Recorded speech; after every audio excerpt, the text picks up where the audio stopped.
เจ็ดโอเคนกรับปอนเข้ามาแล้วค่ะพี่โอเคโอเค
สวัสดีครับอาจารย์ครับผม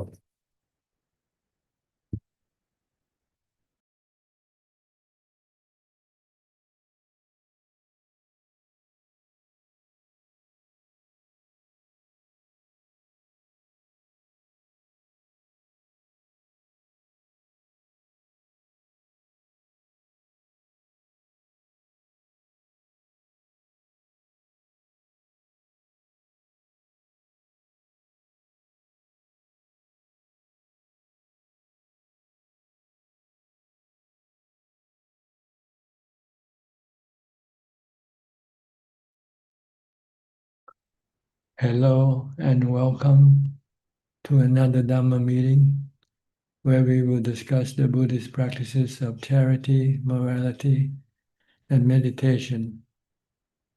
Everyone is welcome to join. So we'll see who comes in first. You're first tonight, Charles. Lucas. Hello. I can't hear your voice. Something wrong with your microphone? It was unmuted just now, but what can you say? Speak some things.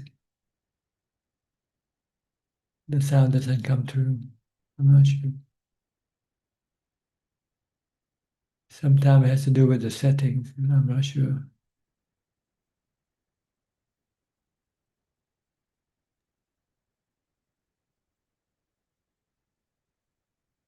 I'm sorry, you might have to come back in again, okay?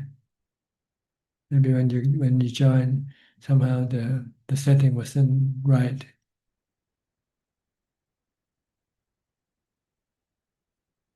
Oh, can you check your microphone, see if it's turned on or off?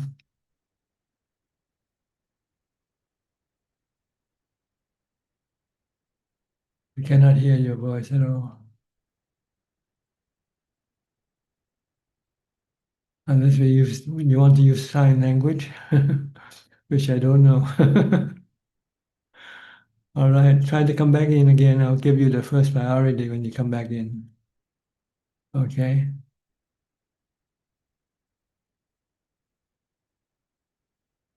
All right, we'll go to next Anura from New Zealand. I hope your voice is okay. Hi, Tangajan, could you hear Yeah, me? loud and clear, loud and clear. Okay, thank you, Tangajan. Yeah, I don't have any questions, Tangajan. So, join to listen Dhamma. Yeah, thank you for your the teachings. Okay. Yeah. Go to Ubeka Alfredo from Brazil, Sao Paulo. Hi. Hi, how are you? Okay. What time is it? Spiritual life What time is it for you? is 10 o'clock 10 in the morning. Okay. a.m. AM. Yes. So we have away. No, I'm 14 hours away actually. Yes, yes, yes. Okay. Here is morning. Yes. Yes. Okay. What Anything the you want? difference is spiritual life and material life, Bante? Spiritual life and material life is the same for survive, né? Well, material life is temporary. It lasts as long as the body lasts. Once the body dies, you have to lose everything that you have accumulated. But with spiritual life, you don't lose the spiritual value that you have achieved. It goes with your spirit, your mind. Your mind continues to exist without the body. So Buddha said we should strive for spiritual life more than for material life. Because material life will end up in dukkha, because you're going to have to give up everything that you have. But with spiritual life, you maintain or you retain everything that you have achieved. If you have jhana, you will have jhana with you. If you have wisdom, you will have wisdom with you.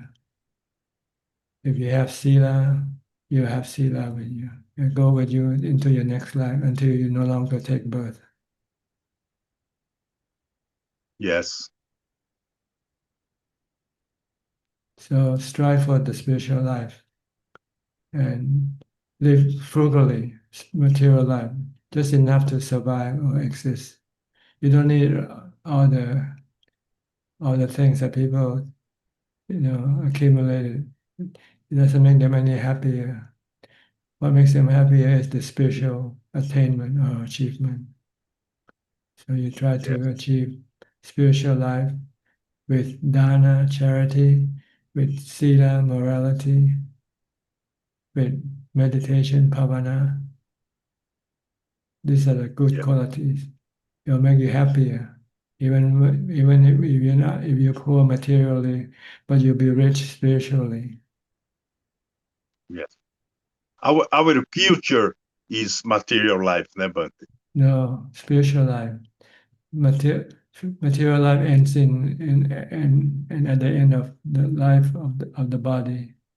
Then you have to restart a new life again. Yeah. No, I say that the future of No? the world is material, né, Bante? The future is progress, progress, progress. Oh Only yes, progress. that's the only thing that the world knows. They don't know anything about the spiritual part life. They think there's only material life or physical life. Spiritual life is Yes, just something they don't understand that do exist. yes, So we are fortunate that we come across the teaching of the Buddha and learn about the spiritual life. Or else we will probably be only going after the material life. But now we know that there's something better than the material life, which is the spiritual life. yes, The happiness you gain from the spiritual life is much more happy than the material life. Material life leaves you empty. No matter how much you have got, they don't last long. The happiness only lasts just a few hours or minutes. After you have a good meal, you're happy for a while, and then it's gone. You can become angry or mad at something again. yes. Is the price? Is the price? Uh, Is so people who doesn't know about the teaching of the Buddha or who doesn't believe in the spiritual life, they will never understand that. yes. Okay. The important what Buddha say that the people's not are different, but for the birth, our people is equal, né? Is equal in the birth. Not have rich people and power people. Is this Uh, the people is the say is equal, né? Equality, equanimity. Equal in the sense that we have the mind and the body. We are all the same in this regard. Yes, We all get old, get sick, and die with the body, yes, regardless of who we are, how we're rich or poor. The body is the same in this regard. But yes. our spirit can be high or low, depending on how we develop it or not. The If we training. develop, yeah, training Yeah, will develop the spirit or the mind into a higher state of existence. yes, Eventually to nibbana. That's the that's the highest point of development, spiritual development, to have supreme happiness, eternal happiness. yes. Okay, If not now, if not now, in future, Nibbana have to go, né? But you just have to they, keep working at it. It's a matter of how hard you work. The harder you work, the closer, the easier you'll get to the goal. yes, If you don't work hard, you might die before achieving anything. Then when you come back to the next life, you might not have the Buddha to show you the way again. yes. So this is the Not, best. not, This is the best form of existence for us right now to come across the teaching of the Buddha, which is like something like the light in the darkness. Without the light of the Buddha, the teaching of the Buddha will be in the dark.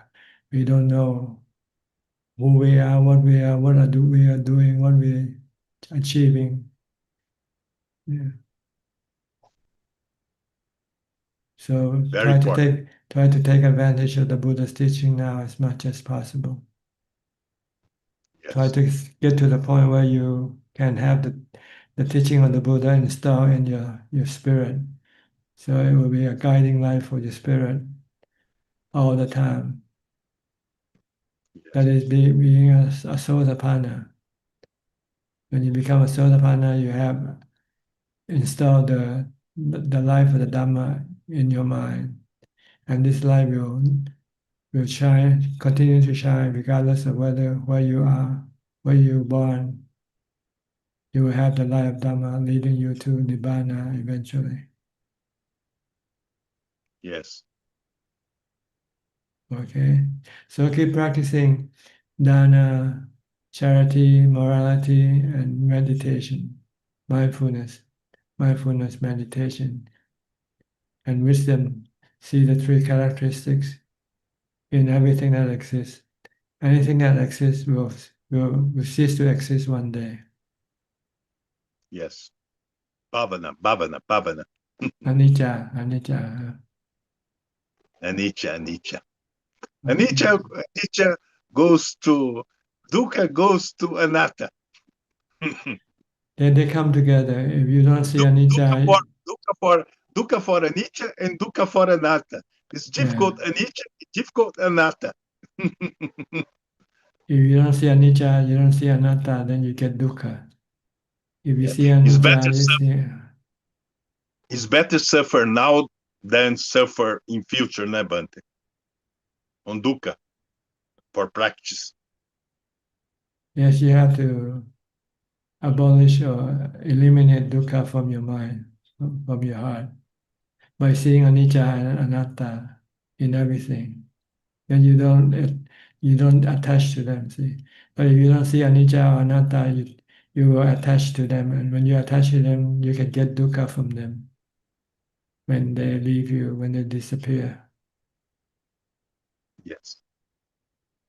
Okay, Okay, Bante. keep Thanks. on working on your practice. Okay, Oh, yes. All day, all day, all day. Very, viriya, very, diligent exertion. very. Nibbana Vadanti Buddha. Nibbana is the is the supreme. Yeah. All right. Right. Next, Thank Jacob Costa. You're from Germany, right, Jacob? Hello, Tanajan. Yes, I'm from Germany. Yes. What can I do for you today? I would like to seek out your advice again. At the moment, I'm not so sure whether my life is developing wholesomely and whether I'm putting in enough effort. And I wanted to ask whether you can either tell me if I'm putting in enough effort or whether you can say how one can find out if one is putting enough effort oneself. Well, the thing to judge whether we are putting effort in is in our development of mindfulness. See, the establishing of mindfulness has to be continuous or constant, and you have to do it all the time in your waking hours, from the time you get up to the time you go to sleep. Okay. Yeah, I'm not doing once that. you have continuous mindfulness, you can control your mind or direct your mind to do all the wholesome things that you have to do, such as meditation for jhana and contemplation on wisdom, on the three characteristics of existence. Thank you. Are there maybe any tricks on how to get to develop sati so it is continuous, or does one just have to put in a lot of effort? Because I really find it so difficult to maintain sati.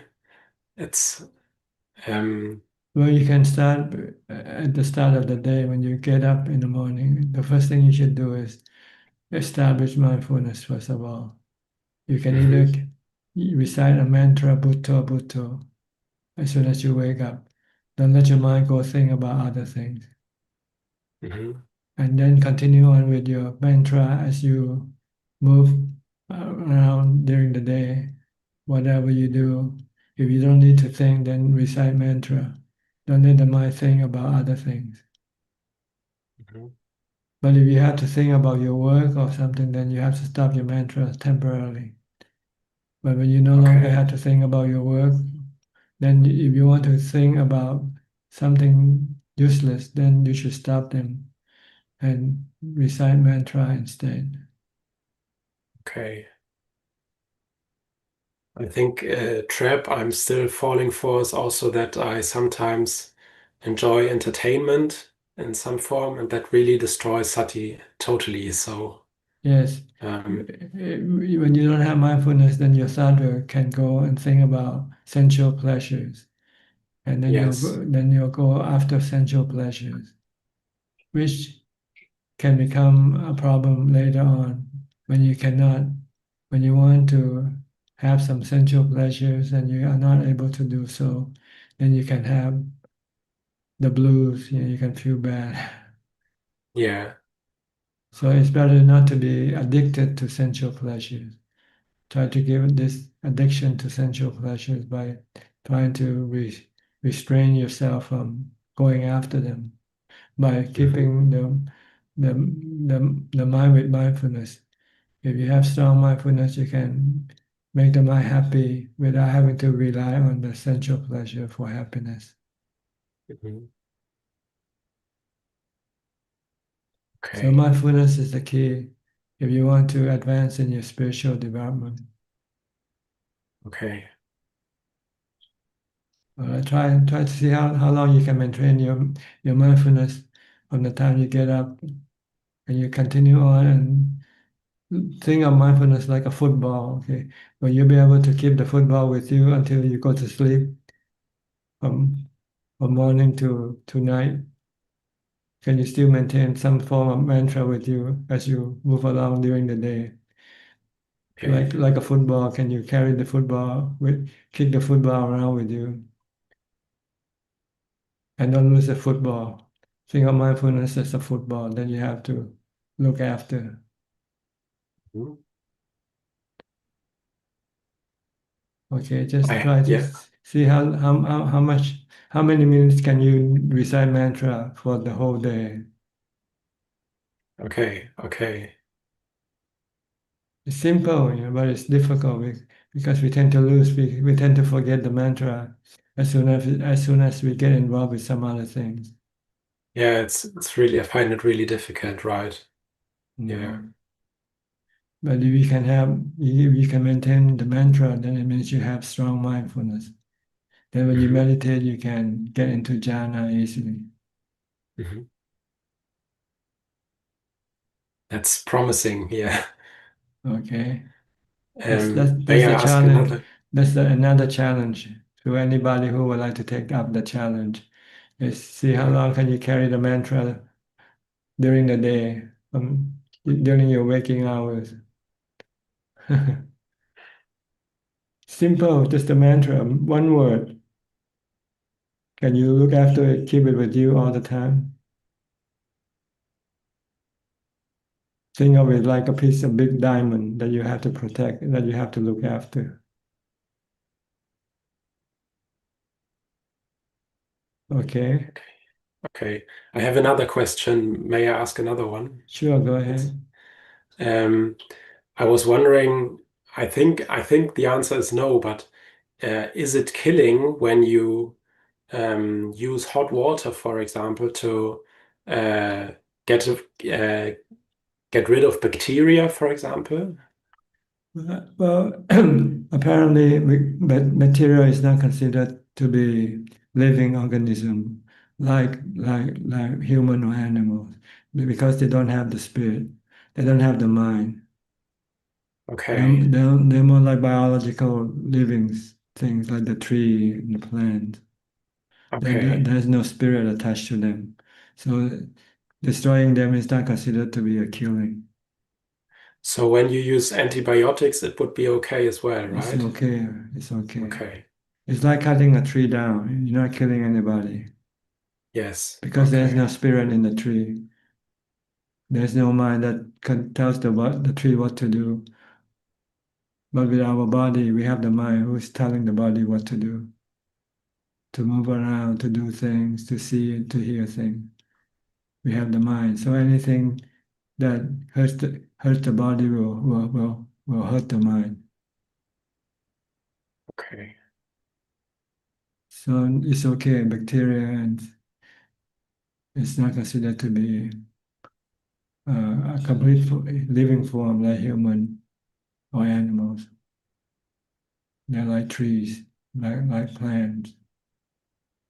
Great. Thank you, Ajahn. Thank you. Okay, good. Is that all? Yes. Thank you. All right. Well, next we'll go back to Charles. Hi, Charles, you back in. See how you can come in with your voice or not. Can you have somebody unmute? Okay. Go ahead, Can you hear speak. me? Yes, yes, okay. You have Oh, to speak great, great. a Thank little you, bit Ajahn. louder. Okay. Yes, thank you so much. Hope you're well this evening. We're still Yes. preparing for our long travel. I see. Boo is coming in now. So Okay. everything has been going very good in my practice. The only item I have really that's bothering me a little bit is I've taken a minimalistic view on possessions. And how far do you go? Get rid of everything?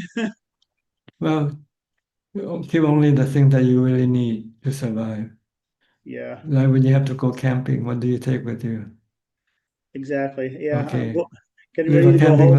life. Live a camping life in your house. Camping life. I have a lot of work to do at my other house. My house in America has so much stuff collected for 50 years.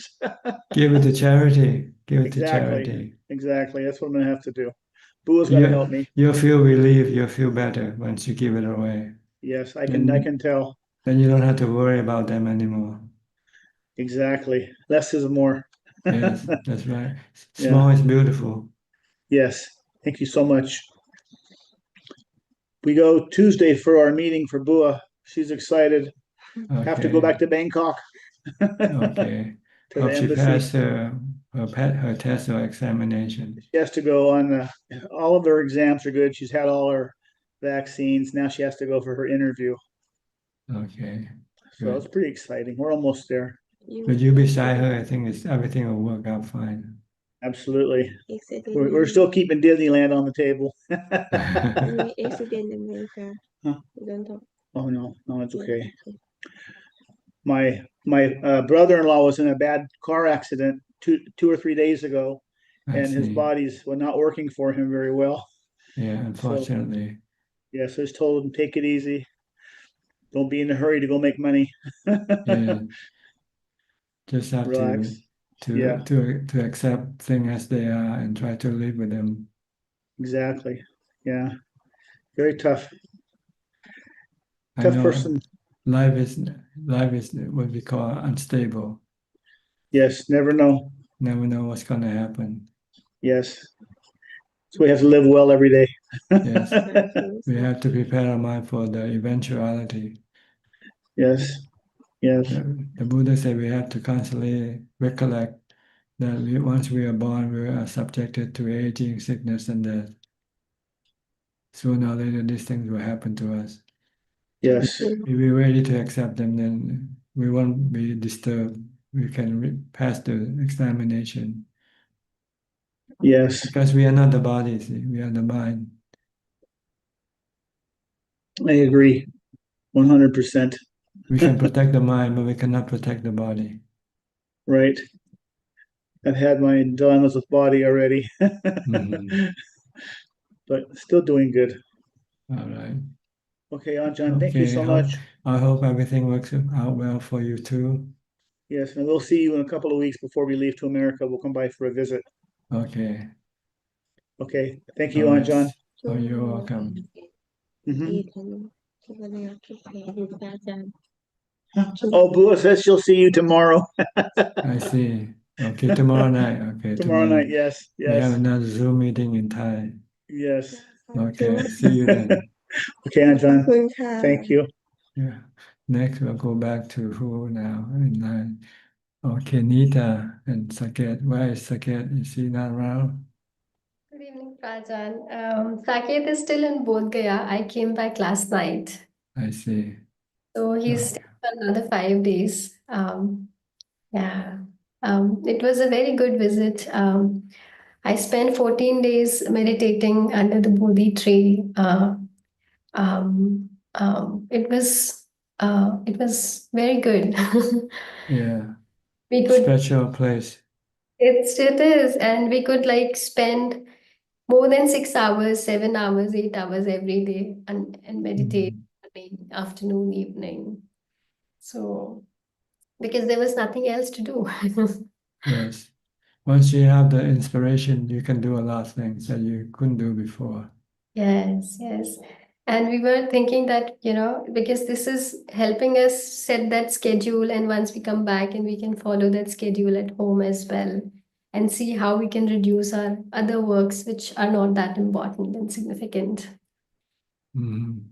So, Only the spiritual work that's important. yes, Other Raja. work, I just do it if you have to do to keep your survival, to keep your Mm, life going. But don't do more than that. You don't need anything because life is temporary anyway. Sooner or later, you're gonna have to give it up. But your spiritual life, you can continue on after the physical life is gone. You can still continue on. mm, mm. It's true. That's so true. Um, Regarding your next challenge on the word, Prajan, I had a question. Yes. So like when we were in Bodh Gaya, there were so many chants happening. Someone from Tibet, some Vietnamese, there were so many chants happening. And so for 5 days, there was this Vietnamese chant which was continuing Namo Amitabham, Namo Amitabham. So I would sit, and then earlier I resisted that I don't want to chant that because that's not what I do usually. But then I just went with the flow, and I felt that okay, it's helping me just become calm and relax. So I was wondering what these words should be for our chanting. Can be anything? Should we decide, okay, today this will be the word of the day, or how should we choose? Well, usually something that will inspire you, like the Buddha, the Dhamma, or the Sangha, for instance. You can use this to establish mindfulness with. See, Mhm. there are 40 objects of meditation, I think listed in the scriptures, and 10 of them is in the category of reflection. They're reflecting on the Buddha, reflecting on the Dhamma, reflecting on the Sangha, uh, or mindfulness, reflecting on your breath. Once, and this is mindfulness of breathing, reflecting on death. Thinking of death can also calm your mind down. Mm, Uh, or reflecting on your body, mm, keep watching your body movement all the time. mm, These are objects that can calm your mind, keep your mind peaceful and calm. mm, So you search for the 40 kammatthana, objects of meditation, and read and find out which one you like, and you can use them, and any one of them. mm, mm. And different days I can choose different based on what's clicking on that day, what's helping me on that day. It's up to you. It's like food. You can choose to eat spaghetti today. Tomorrow you want to have pizza. It's up to you. Sounds good, Prajan. This mantra are like food for the mind. See, keeps the Right. mind calm and peaceful. So whichever one you find good for you, then you use that one. Okay. And maybe some other day you might say you want to change because you're tired of this particular food, particular Mm, mantra. You want to try something different. You can mm. also do that. Okay. Okay. I'll try to go for this challenge and see how many times I stop and then again come back to it. Yeah. How long are you able to carry it from the time you get up to the time you go to sleep? Yes. It See will be how? interesting to observe that. Yes. Yeah. This is more easy for you if you live alone and not doing any work. But if Hmm. you have to go to work, I think this is almost impossible True. True. because you have to think about work and think about everything else all day long. You'll forget your mantra as soon as you leave the house, or even before leaving the house. You're already at the office. You might already thinking about work at the office. True. True. Yes. I don't have to go to work, but I have to have some social obligations. So, like meeting my Yeah. family and my family. Well, you can take a pause when you have to have engagement with other people or things. But as soon as you no longer have engagement, you should come back to the mantra right away. Yes, I'll keep trying for that, Rajan. This is a very good exercise. Thank you. Okay. Anything else? Not for today, Rajan. Thank you so much for your guidance. Okay, thanks for coming in. Haven't seen you for a while. I'll keep coming. Next month, we are going for a short retreat again to Malaysia. Okay. After that, we don't have any travel plans, so we'll be attending the class regularly. Okay. See you then. Thank you, Rajan. All right. Next, Professor Ken from Switzerland. Good afternoon, Tanajan. What form of mindfulness practice do you use? I generally keep the mantra going all day from first thing till last Okay. thing. Yeah, Yeah. that's good. You find it makes your mind clear and less cluttered with thoughts and emotions. Yeah, and less involved in what's going on around. So it's quite good. More equanimity. And I tend to keep the Butto going during the walking meditation, left, right, Butto, Butto. So that's what I'm stuck on. Or You found it useful? It's very useful. Yeah. Good. So the moment I wake up in the morning, I get it going and keep it going. Yeah, you can use mantra, or you can keep watching your body also. If you're tired of reciting mantra, you might want to see what your body is doing instead. You can do that, or you can do both sometimes. Okay. I seem to focus more on just on the mantra. It's very calming constantly. Okay. And when you meditate, you find it easier to calm your mind, right? To focus. Yeah. It makes the transition very easy. There's no transition, just keep it going. Uneasiness. Yeah, if you're busy all day and when you have to sit down and meditate, you find it very difficult. Yeah, so it's quite an easy switch from Active non-meditating. To inactive. Yeah, so it's good. Good. All right. Anything else? Nothing specific to ask today, Tanajan. Thank you. Okay. We'll go to the UK with Rohini. Hi.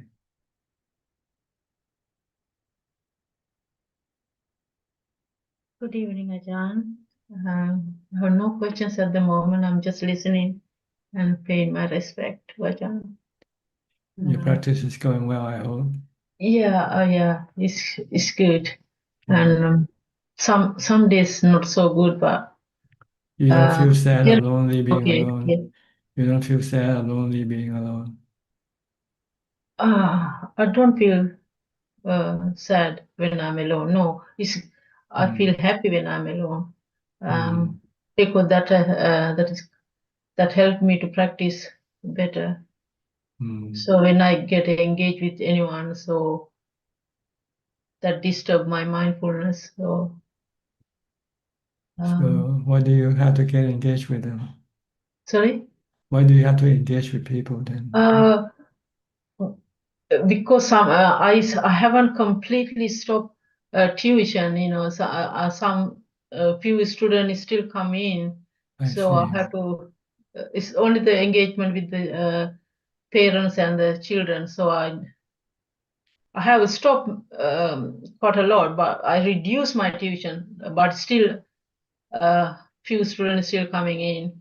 And what seems to be the problem with them? Sorry? What seems to be the problem with them? Or their exams and the parents are under pressure, so they want me to do more. Can you do more lessons? But I just say I can't take any additional lessons, and then the parents are not that happy. Then that upsets me.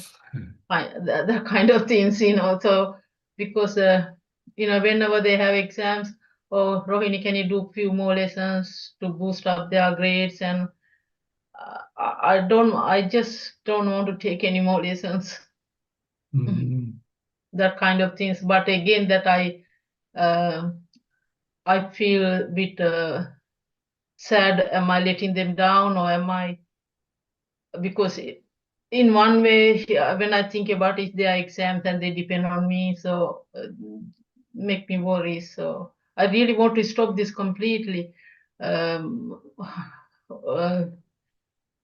Focus on my meditation, but the tuition I have been doing for about 20-30 years is very difficult to stop because of although they finish and they go to university, but their sibling is still their siblings is still continuing. So I find it hard to stop them. I don't know. I don't have the courage. I can just send a text message and say, "Oh, stop," but I don't have that courage to disappoint them. That's the thing. I don't want. I have enough money for my living. I'm not doing this one for my living because I don't have the courage to To say no, to say no. say no. That's Yeah. my weakness. So I definitely don't take new student. Those students that have been coming and also their sibling joining as well. So I'm in a little bit of a difficult situation because of that. Well, Yeah, so because the responsibility because I'm actually teaching chemistry for A-level students because they are university grades here in London to get into like medicine. Chemistry is a core subject, so they are grades, so their admission depend on the grades. So it's a bit of responsibility on me at the moment. So I hope to. I'm trying to finish it off. I don't take new student. Maybe within a year or two. Yes, you can tell them ahead of time that you're going to stop. Yeah, so that's the thing because even next year I just debating myself in my mind, should I stop this one because I really wanted to continue with my meditation because that disturbed me because when the parents push me to have more and more lesson and this and that. So Yes, you have to consider yourself to be a monk. yeah.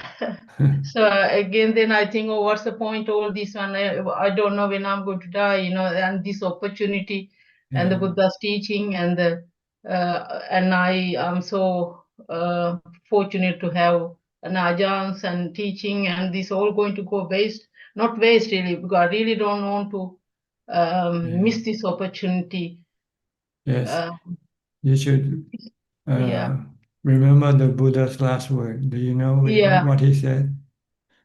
Life is Yeah, he impermanent. said, Life is so the impermanent. monks So, don't be heedless, right. and Strive for your own strive for, yeah. salvation So first before you do things for other people. yes, and because once I my once I'm gone, so don't know whether where we are, what will happen. Is all this the good opportunity that I'm having is kind of like I understand it's like a once in a In a long trillion, lifetime, you see. yeah, that's right. Yeah, so why should I sometimes say I'm going to send a text message, no more tuition, and that's it. And you have to find because if I die today, they have to find someone else. So I'm just thinking all this, debating in my mind. I need to get some courage to and stop it. Yeah, you have to. I Yeah. hope you can do it. Yes, yes, that's my problem at the moment. Just think yourself, you're not indispensable. If you're not around, somebody else will take your place. Yeah, I stop few, but just few more still coming in. So I need to I need to have my courage to stop them. Yeah, Yes. you can do it gently though. You can tell them ahead of Yeah. time. I think I'm debating. I think because the end of the academic year is the May. The A-level exams start in May, and then that academic year is over. So I think this academic year I will continue because then after that I'm stopping completely. Good. Yeah. So you can have more time for your practice. Yeah.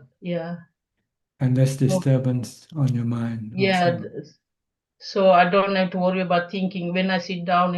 I don't want to think about the things will not disturb me. Thank you, Ajahn. I don't Okay. take.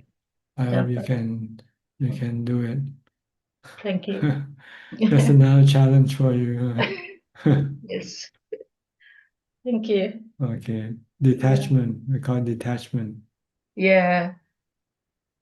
I think, Okay. yeah, this It's a defilement. it's a noble work, helping other people, but Yeah. when it interferes with your practice, then you have to stop it. Yeah. I Let have to stop. you finish your work first, then you can then help other people, do anything you want. Yes. Yes. Yes, Ajahn. Yes, I will. I will. Thank you. Okay, take care. Thank you. Next, Marsha. Hi, Marsha from Ohio. Yes. Good morning, good evening. Yes. Yeah, things are going along about the same. And I was reflecting on how I used to think I didn't have any peace, that the peace was passing me by. And I thought, well, probably not actually true, because I feel like peace comes just more and more during the day. And more and more in the meditation too. So for me, I'm trying to be aware of when the practice gives the fruit. Sometimes I just overlook it. And I'm increasingly aware of the entanglements. And when I start to get over involved, like with the grandchildren or the daughter that I live with, and it's like I'm able to pull it back more quickly. And then I'll reflect, well, if I'm attached here at the time of death, I don't want to have my mind attaching in these other situations. I don't want to be pulled into any external situation. I want to go towards the emptiness where I'm not holding on to anything. And so I'm just looking at everything. I'm looking at the emptiness, the peace, the entanglement, and it's getting very interesting because I'm just seeing the whole field Just being a of watcher, mind. just being a watcher, like an audience looking at the show. Just don't be actor in the show yourself. Yeah. Yeah. I'm really, really working on that. And I think it's going well. Good. That's the right way for the mind to be. It's just to be merely watching, watching and accepting everything as they happen. Yeah. And I sort of had jotted down the presence of mind, which is talked about a lot in the forest tradition. Is that kind of what it is, where you're here now, being here now? That's the presence of mind. Not letting your mind go to the past or the future, or here or there or anywhere, but here and now. Keep the mind here and now, and be merely knowing of what's happening here and now. Try not to react with any emotion. Leave everything alone. Let them be. Yeah, yeah. But we tend not to be able to do. When we see something, we feel like reacting all the time, right? Yes, yes. I mean, I think in my early days of practice, I felt like, oh, I'm being fake, I'm being a phony, and it didn't seem fair, like to other people. But actually, it brings a lot of peace. And I know a few weeks ago we were all talking about our difficult people in our lives, and how to face those challenges with people out here. And I actually had to be with my difficult person. yesterday. And, you know, I made it a point to meditate ahead of time and cultivate that presence of mind. And then I was with this person like for an hour and a half, and it was just, there was no irritation. I had no reaction, and I could see the anxiety in the other person, but it didn't touch me. And I thought, wow, this is the power of the practice, because I could maintain my peace of mind. I didn't have to be involved with the energies of this person who is like chronically anxious. And I also didn't feel like I had to solve any of that for her, because I've tried to do that over the years and nothing works. So right. yeah, I was there with my presence of mind, and I was happy. I wasn't irritated. I thought, yeah, this is good. It's like the practice is giving me all these unexpected results. And so I'm just going to keep on doing it, keep cultivating it. And there's just an increasing sense of freedom in my life. Yeah. You're on the I'm right just, track. You're on the right track. Just keep I it. think so. I can feel it. It's like I don't have to ask anybody if I'm on the right Yeah. track anymore, because it's just so obvious. Yes. Good. But yeah, thank you. Thank you for the affirmation. Okay. Yeah, But you know it for yourself. I do. I actually really do. That's better. It's like, You confirm yeah, it yourself rather than somebody else confirming it for you. yeah. There is a difference there. If you So need yeah, somebody to confirm, it means you're not sure yet. yeah. Okay. Keep calm all the time. Keep peace of mind, regardless of I'm where gonna you are, try. what you do, who Yeah, you engage with. yeah, Just be merely knowing, yeah, with no reaction, no love, no hate, no fear, no yeah, delusion. See yeah, everything as the weather, no self in anybody. yeah, yeah. All right? All right. Okay, Yes. good. Thank you so much. You're welcome. Next, Gary from Singapore. Good evening, Ajaan. I'm just merely here to pay respect. No questions. Thank you. Okay. Philip from Malaysia. Good evening, Ajaan. I have a question with regards to the practice in lay life. A colleague recently, I think just last week, I think he listens to your Dharma too. I think online, but it doesn't come to the meeting, and he also does practice. He asked me this question last week with regards to work. Often when we work in a company, we are given goals by the company to achieve. For example, if you are doing sales, there's a sales target and things like that. And what he has said that is that he can't consolidate the practice with the lay life that he's doing.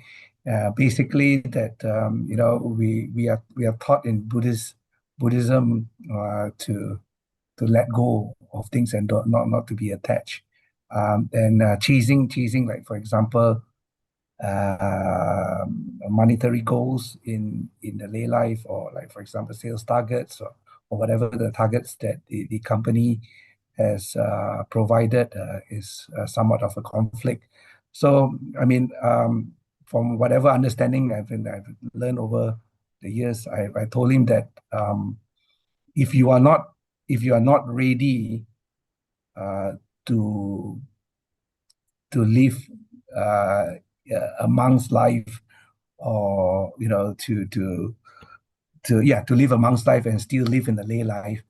I think the best that I can advise you is that while you are still working, you need to do your best to be able to achieve whatever targets that the company has given you, whether it's a sales target or whatever it is.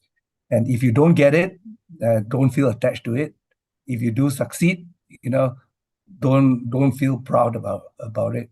As long as when you're achieving those targets, you don't break any of the 5 precepts when attaining those targets. So I say that's the best I can give you. And when the time has arrived, that you're ready to take the next step, perhaps then you can let go of this position that you have. But what I told him is that the thing that you don't want is that to use this as an excuse and not perform, and say that I'm not performing because I don't want to achieve that target, and while sitting on that position. If you're sitting on that position, receiving money from the company, uh, while giving all these excuses, then you're breaking the precept of stealing, because you are taking money from the company but not delivering whatever you are delivering. And if that is still conflicting with you, and perhaps you may ask for reassignment to another job which is not so task oriented, or if it is conflicts with you, perhaps find another job. So I would like to ask Tan Ajaan, maybe if you have another kind of advice or anything like that. I hope he's listening tonight.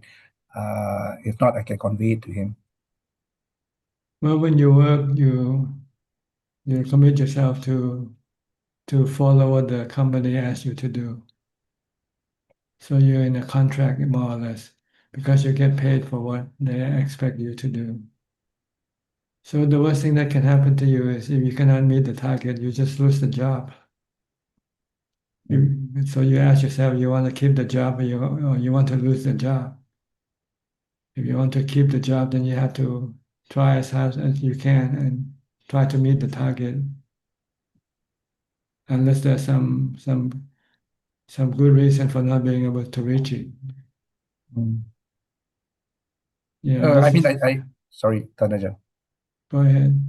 I told him, I said, while reaching the targets, I think you should, he should hold the 5 precepts correctly. You shouldn't be cheating or lying to your customers, or whatever it is, and if you do get it, if you do get the sale or whatever, good for you. Well done. But if you are bluffing, lying, and doing whatever immoral things, which is breaking the 5 precepts, then I don't think I can advise you to do that as a Buddhist. Is that something that I personally won't do it. It's something that I won't.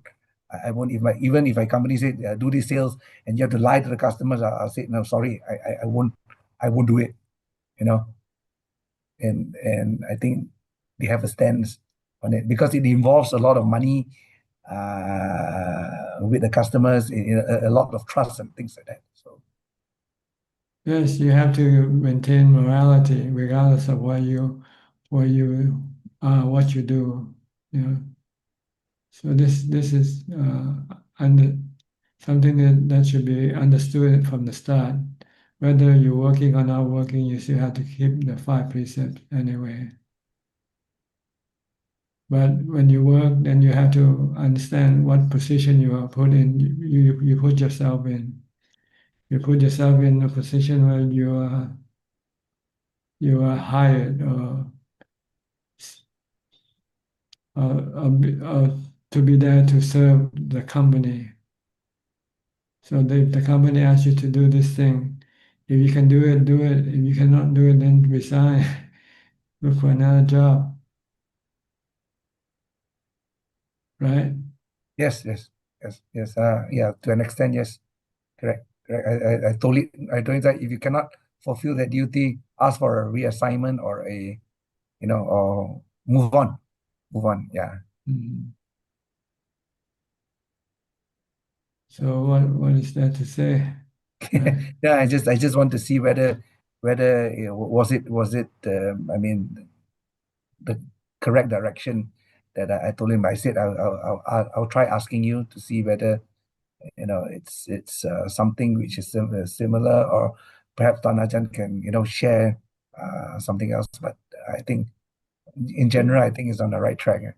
If you feel stressful of trying to meet the target, if you want to relieve the stress, then you just have to say, whatever will be, will be. I do my best. If I meet the target, fine. If I don't meet the target, that's fine also. If I have to lose my job, that's okay, okay also. Then you can maintain your sanity. See, if you want to maintain your sanity, you have to have a flexible attitude toward your work. Do your best, but if it's not good enough for them, then be happy to leave if they told you to leave. Then there will be no stress. Yes, Tan Ajaan. Okay. Okay. I hope he's listening in. If not, I'll explain. I'll convey the message to him. All right. I think his problem is the stress that he has to face when he has to meet the target. See. Maybe if I read it correctly, even to the attachment of the position, or even to the attachment of the potential rewards that that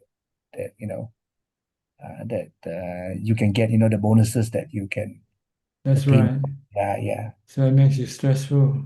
Yeah. You're craving for the money. Let's put it that way.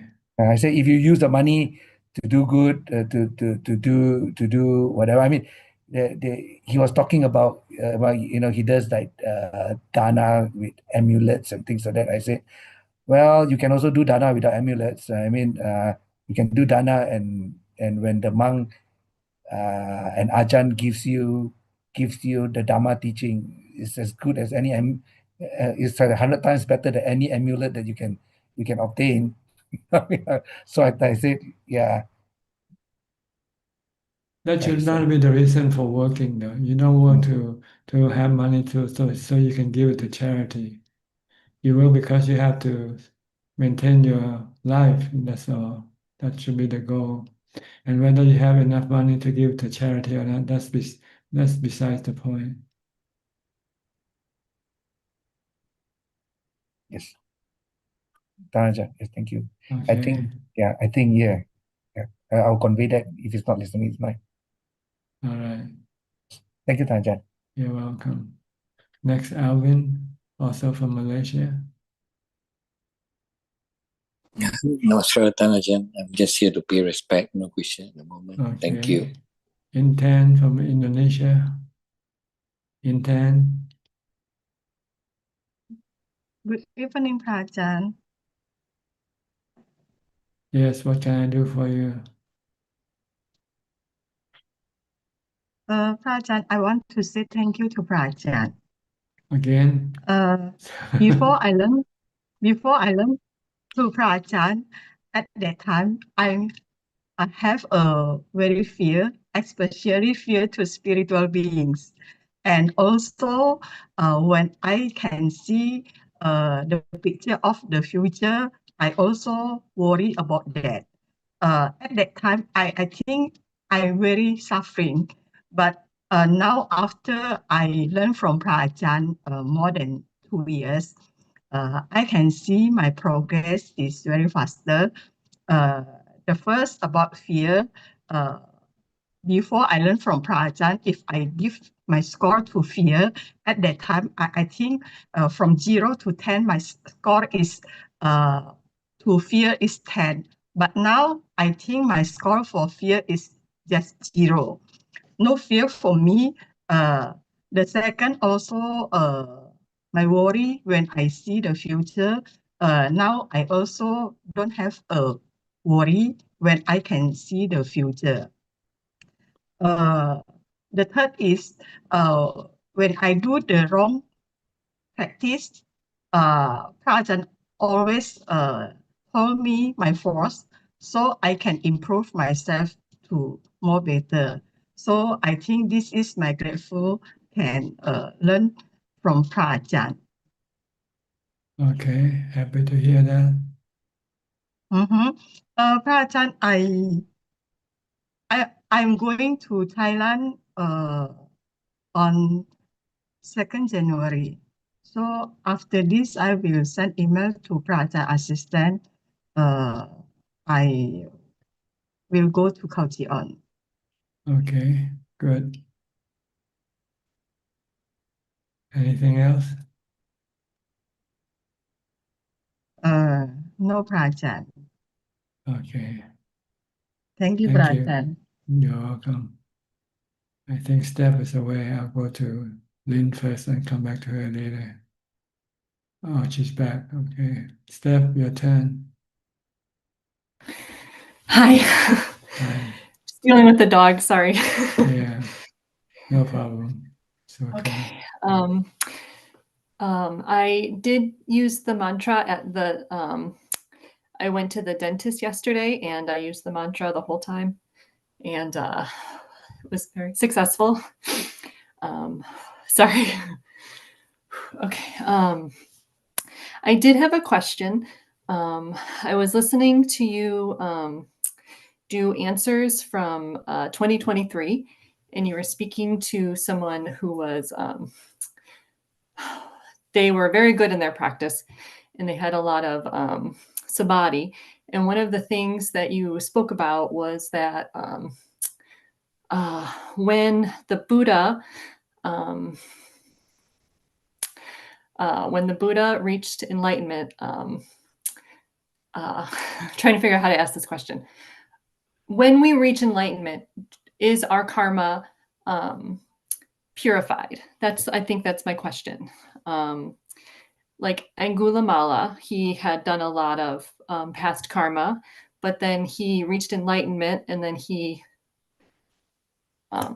was his past karma gone? I think that is my question. Does that make sense? Yes, yes. The Okay. past karma can affect your body and your mind. So if you still have a body, your past karma can still affect your body. Like if you hurt somebody in the past, and in this life you run into somebody, the same person that you hurt, that person might want to take revenge on you, might want to Okay. hurt you back. But if you don't have anybody, if you don't take any rebirth, then your past karma will not be able to Okay. to afflict anything on you, because you don't have a body to receive the consequence of your bad karma. Oh, okay. Okay. So I'll reap the benefit of the we good reached karma to in a the point, where not we, but the mind no longer needs a body, and right. It that's the takes no goal. birth. That's the goal. Yes. Okay. Okay. So That then makes a lot of sense. all the past karma, whether good or bad, will not be able to affect the body. You Because you're need to not have a still in that body. motor. Like it's Yeah. not still just, yeah. Okay. Transcendent. Okay. That makes a lot of sense to me. Thank you. Okay. Okay. So in order to be able to free from the consequence of all your karmas, you need to stop rebirth. No rebirth. But if you're still alive, even the Buddha, when he was still alive, he was also paying his bad karma. Yes. Someone tried to kill him 3 times. That's because Yeah. they had some conflict before in the past. So while you're still alive, you have to endure the karma that Right, good or built up. bad. But then, But once there's no body, then there's nobody to receive the bad or the good karma. okay. You need to have a body. You have to have a born as a human. And it is a good goal to strive for Sotapanna so that we're Well, at least in the stream. with a Sotapanna, you still have to return it. But at least just 7 more times. I'm just trying to. Yeah, 7 more times. I want to get in the stream. I want to get in the stream. Yeah. Yeah. Yeah. At least you shorten your travel. Yeah. Instead of endless life, you cut it down to only 7 lifetimes. You know, at least there's 7. Yeah. Okay. Yeah. Okay. Thank you. Okay, you're It's welcome. very clear. Next, Lynn from Indonesia. Good evening, Ajaan. Hope you're well. Thank you. Just a follow-up question on steps 1. So when somebody reach Nibbana, does it mean that it is only for Arahant? Yes, only Arahant will reach Nibbana. Every other level of enlightenment still have rebirth. So Sotapanna and Sakidagami still have to take a human rebirth. But with Anagami, he doesn't take any human rebirth anymore, but he'll be reborn as a spiritual being called Brahma. Okay. So Anagami will does not reach Nibbana yet, is that Yeah, no, not yet. Mm. But it doesn't have to pay any consequence of its past karma anymore because it doesn't take a human birth. Okay. So once there is no body, means that the karma stops. It cannot affect it needs to have a body to put the effect on the person.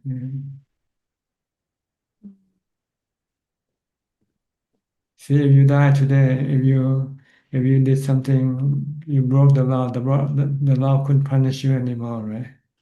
Mm. Because there's nobody to punish. Mm. It's just the same way to look at it. Mm. Or reap the benefit of your good karma. Either you won't get rewards or you won't become rich without a body. If you become a spiritual being, then this thing doesn't affect you anymore. Mm. Will it not affect the mind, the quality of the mind? But the quality of the mind remain the same as before you die. Whatever you have achieved or developed, it will be retained in the mind, even without the body. Mm. So bad karma will not affect our mind then. Only when there's a body too. When you have a body, and when somebody hurts your body, it can also hurt your mind at the same time. Mm. But if you are enlightened and you still have a body, you might not be.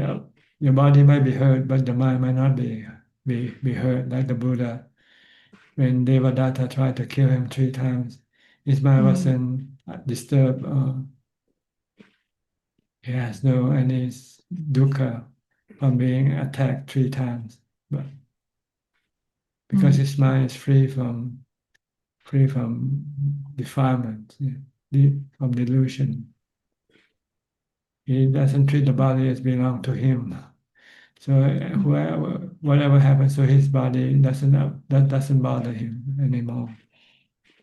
This also happened from the time when you are Sotapanna already. When you're Sotapanna, if somebody hurt your body, you don't feel bad about it. Mm. Mm. Because the mind is purified. That's why Yes, it's not. but you still have to disturbed. pay the consequence of your good or bad karma if you still have a body. Mm. Okay. So for those people whose mind are not purified and they don't have the body yet because they are still waiting for the next rebirth, so that kind of mind will be affected by the karma, is that true? No, it's affected by the accumulation of the good or bad karma that they have accumulated in the mind.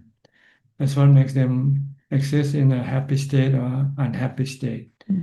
If your balance of good karma is more than your bad karma, then that mind will be existing in a happy state. We call heaven.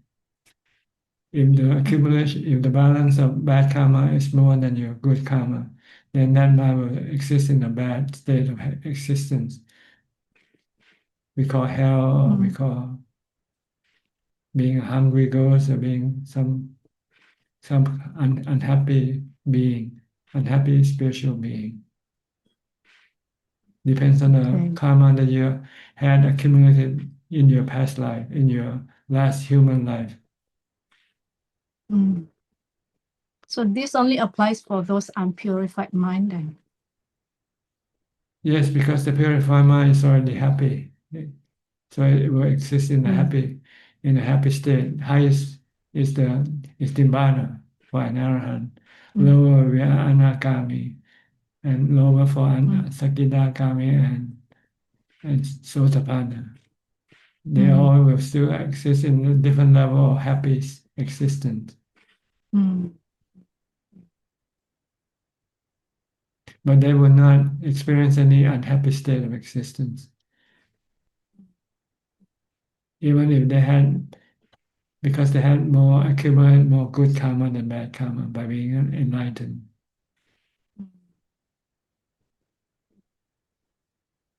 But your bad karma can still take action with you when you take a human birth again.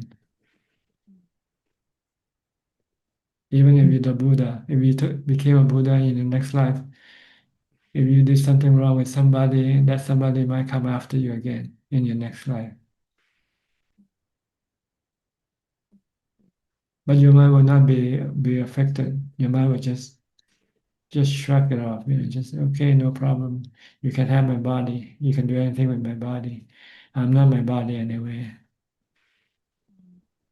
Mm. If you're enlightened, you're not delusional, then you know the body doesn't belong to you. It's not you. Mm. Mm. It's just your servant. Your body is your servant. Okay, you want to hurt my servant, it's up to you. But you're not hurting me, because I'm not the servant. I'm the master. I'm the one who tells the body what to do. Mm. Right? The mind is the master and the body is the servant or the slave. Mm. But with delusional mind, the master and the servant becomes one, see. The master thinks he is the servant, he's the body. So when anything happens to the body, he gets hurt also. That's the Same like difference me. between enlightenment. That's the difference between Same like me. enlightened and unenlightened person. Yes. Enlightened person can separate the mind from the body. Mm. Mm. So if you still hurt whenever your body gets hurt, then you're still delusional. Like when you go to the dentist and you might also feel bad, then you're delusional. But if you try to separate the mind with Bhutto, then you are trying to separate the mind from the body. So no, it's only the body that gets hurt, but not the mind. The mind just trying to be merely knowing with equanimity, with the practice of mindfulness. The mind don't react to the pain of the body, for instance. But if you don't have equanimity, don't have mindfulness, the mind and the body becomes one because the delusion tie the mind to the body. So whatever happens to the body, the mind also feels the same with the body. Because it thinks it's the body itself. The body is the mind is the body. It's one and the same thing. I think that's what the scientific community thinks. The mind is in the brain, right? Mm. The brain is in the body, so they are one. So if one dies, both die, the brain and the body. But according to Buddhism, it's not. The mind is not in the body. The mind it exists in another dimensional world, the dimension called spiritual world, and they interact with the stream of mental stream sent by the mind toward the body, to connect with the body.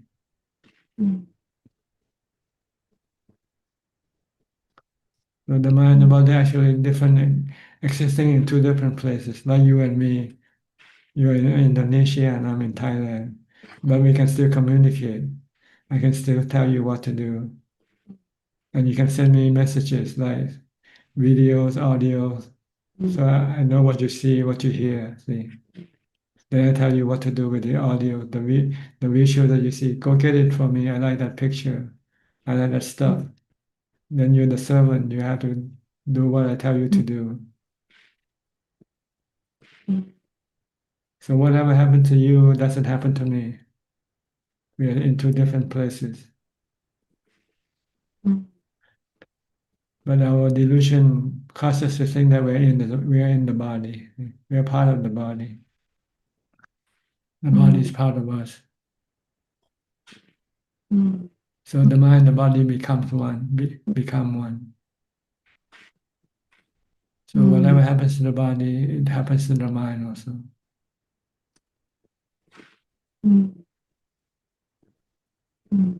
That's the work of samadhi and wisdom. When you enter into samadhi, you temporarily separate the body from the mind with mindfulness, but without wisdom yet.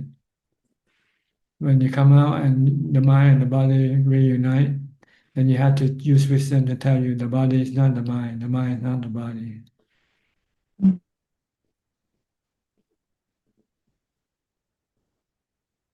The mind should try to remain calm regardless of what happens to the body. Then you're separating the mind with wisdom. Like when you go to the dentist, you say, the body is not me. I'm just watching the body, having the dentist work, dental work.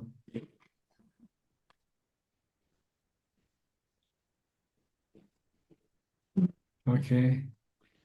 Okay, that's a very clear explanation as always.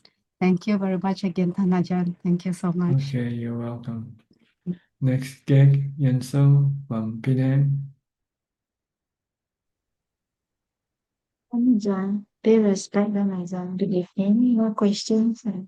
Okay, we'll go to someone who has more question. This time, Samanji from Sri Lanka. Did come in for a few weeks. Hello, Ajaan. Nice to see you after a long time. Yes, what can I do for you today? Yeah, I have some questions, Ajaan. Can I go ahead? Sure, go ahead. Okay. Now, Ajaan, related to meditation. During meditation, even though we control our thoughts, we can't help hearing sounds. So, when we hear sounds during meditation, like should we focus on that sound or how to get away from that thought when we hear a sound rather than focusing on the sound? No, you should not change your object of focus. If you use mantra, you should stick with your mantra. If you use the breath, stick with the breath and ignore everything that appears during your Okay, what can we meditation. do when we hear a sound? Leave the sound alone. We have to ignore it. If Yeah, we can't just stop. just pay attention to your mantra or your meditation object, whichever it is. During meditation. Yes, Okay. because if you're not, then you will not be able to enter into jhana. To enter into jhana, you have to be single-minded. You have to be one with your meditation object. And your mind can become still. If you move with everything that that appears during meditation, your mind will be in action all the time, and it will not be able to enter into calm. Yeah. If the meditation gets disturbed, then we have to reset and restart doing meditation. Well, it's like restarting, or you're not getting ahead. Let's put it that way. You're being pulled back by these hindrances. We call hindrances. Okay, Tanajan. My next question is, Tanajan, this is something I read. When in deep meditation, is it possible to speak with a dead relative?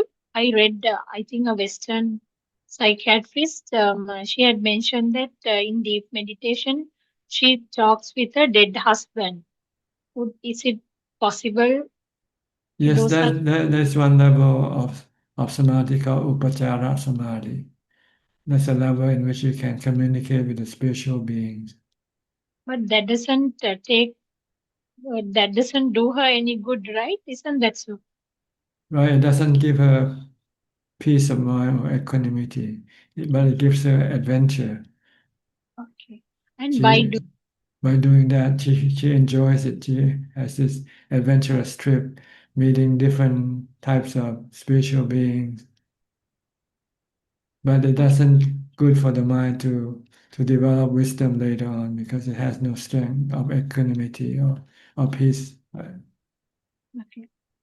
And also, Tanajan, by doing that, doesn't she stop her husband spirit to get a rebirth or something? No, she Because cannot help her husband with getting a better rebirth. It's his karma that will decide what kind of rebirth he's gonna get. It's like I'm meeting you right now. I cannot decide. Once you meet me, I can make you have a better rebirth. Okay. Especially being just like you and me, without the body, that's all. But there's nothing to get excited about. Okay, Tanajan. What I thought was now her desire to speak with her dead husband's spirit continuously. I just thought whether it just stands as an obstruction in his way to get a new birth.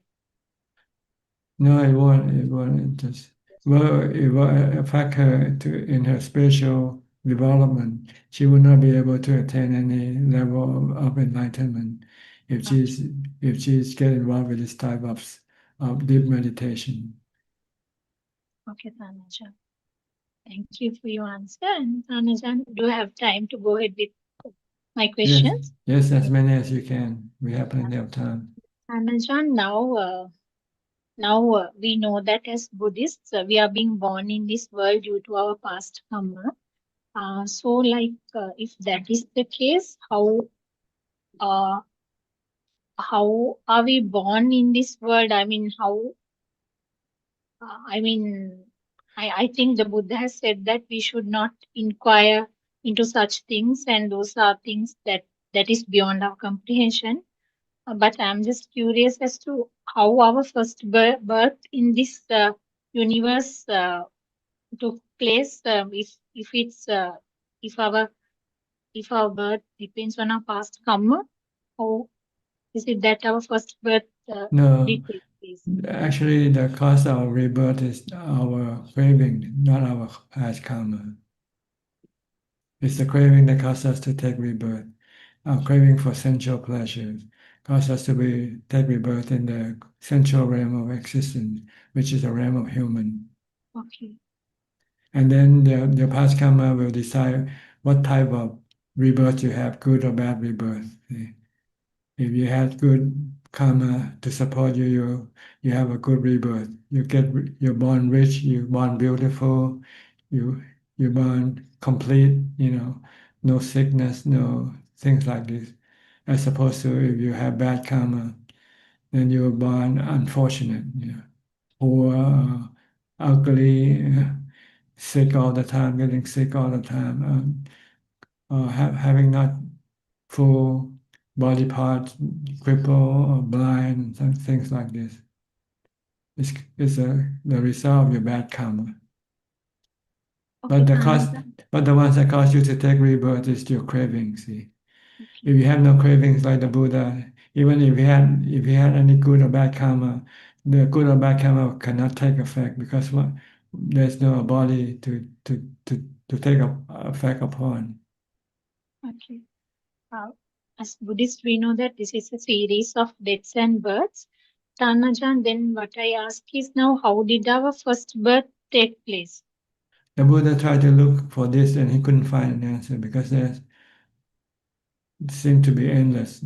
Regardless how long he traced back his past life, he couldn't go to the first one. Maybe there was no first life, no first, no beginning, no end. It's like a circle, maybe. Okay. Yeah. Yes. But it's not important to know the first birth anyway. The important is has to make it the last birth. How to stop the last birth. Okay, Tanajan. So pay attention to how to stop the last birth. Can you make this birth your last birth or not? That's more important than trying to seek the answer to your first birth. Okay, my next question is, Tanajan, Now, this is something one of my non-Buddhist friends told me. She said, like, as a practice, on some occasions, they kill animals. They bring an animal to their house, maybe to their front yard, and they just pray. They just pray and just kill the animal. Then I asked her, "Do you love?" I just asked her there. She said they have horses, sheep, and a lot of animals with them. Then I asked her, "Do you love those animals?" "Yes, we love them, but we eat them also," she said. Then I asked her, "How come that you love somebody and then eat them?" Then she said, "Due to our cold weather, we have to eat meat." And she came up with some argument, she just argued her point. Then she said, then I asked her, like, I just asked her, like, if you just, if someone causes pain in you, if someone just make you suffer, do you like it? Then she said, "Oh, I don't like it." Then I just asked her in a very friendly way. She also didn't get angry with me. Then I asked her, so then how would the animal feel if you just if you just kill the animal with maybe with some sort of a weapon or something, with a knife or something? Then she said, we can't avoid it because we have to eat animals. We need those proteins and all. Then my logic for her was like, how she says we she says, like, when we pray, we say in front of the animal, we pray saying that you need to live, but we want to eat you. Then anyway, she couldn't prove her point. So my question for you, Tanajan, is, love, how can we justify such sort of merciless killing in the name of God, saying that they are just making that killing to please God, and for them to, they just sort of justify the killing by saying that it's sort of a, they are doing it for the sake of God. So what's the Buddhist explanation, Tanajan? Well, Buddha's explanation is killing is wrong, regardless of the reason why you kill. And it's wrong because it can come back to you. It's like a boomerang. If you kill someone, you will be killed later on also. If you don't want to be killed, then don't kill. That's all. That's simple. As far as Buddhism is concerned, it's a law of karma. If you do something, you have to pay for it. If you don't want to pay for it, then don't do it. Don't kill. So we don't argue with people's justification. They can justify anyone they want. It's up to them. But eventually, they will be the one who will have to pay for the consequence of their bad action. So I don't have to explain it to her again. No? No need to, because it's useless. You already talked to her, and she insists that she has a reason for doing it. Yeah. But she says she still loves her animals. That's the funny part of it. Well, that's a conflict thing. If she Yes. truly loved, then she won't kill the ones you love, right? So she loved, but not love enough to not to kill the things you love. Yes. So love has many degree from 0 to 100%. 0% love. Yeah. Thank you, Tanajan, for your answer. And also in our countries, in Sri Lanka and also in India, cow is considered sacred. And usually in Hindu culture, especially in India, they don't kill cow because, like, we depend on her to get milk and to get a lot of things done. So they consider that it's ungrateful to kill that animal. So, like, when it comes to people who consume beef, like, is it is it an ungrateful act to consume beef? Because we depend on her to get milk, and mostly, I think the entire world, maybe more than 80% depend on cow's milk because it's kind of a essential commodity. So, like, essential food for us. We get a lot of nutrition from that. So what is your explanation, Tanajan? Is it Well, grateful and From Buddhism point of view, we don't kill for the meat to eat, but we can eat the meat if the meat is killed by somebody else and sell it to us. See, and when it comes to cow, Tanajan, because we depend on her to get milk we also. don't depend. It just we buy meat because it's available for us to buy. If there's no meat to buy, then we don't eat meat. That's all. Milk, I mean. Uh, No, Tanajan, we depend on cow to get milk also. Then milk, at the milk end, is okay. Milk is okay because you're not killing the animal. Tanajan, the thing is we get milk from her. At the end, we kill her as well. So Well, is it you shouldn't kill us. You should Buddhism will not allow us to kill anybody. okay, Tanajan? But we can eat the meat of that cow if that cow happens to die naturally. What you do, you can dispose it, bury it, burn it, or you can cook some food for yourself. It has nothing to do with killing anymore. See, Yeah. when that cow dies by itself, by natural cause. And Tanajan, meat industry is thriving in almost everywhere in many parts of the world. Plus, this now when it comes to consume, the butcher is the one. Butcher commits a sin by killing the animal, but not the one who buys meat. Well, it depends on whether you tell the butcher to kill or not for you. If you go today and tell the butcher, I want 2 chicken tomorrow, then you're actually committing the killing yourself also. Whether telling people to do it for you or do it yourself is considered breaking the first precept of killing. So if you buy meat, if you want to buy meat, just buy the dead meat that's available today.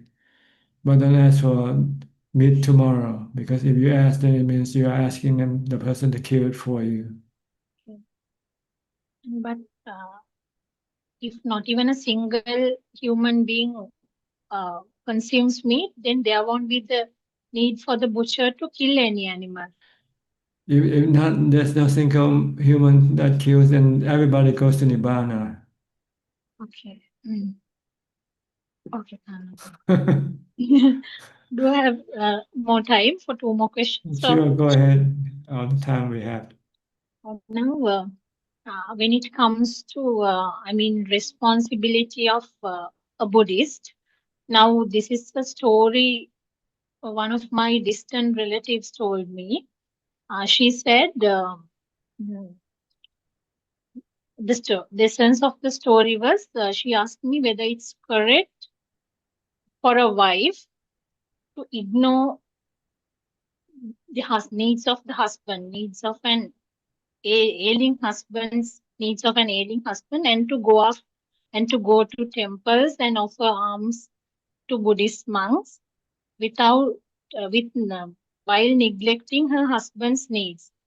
I think the husband, a sick husband, she was referring to.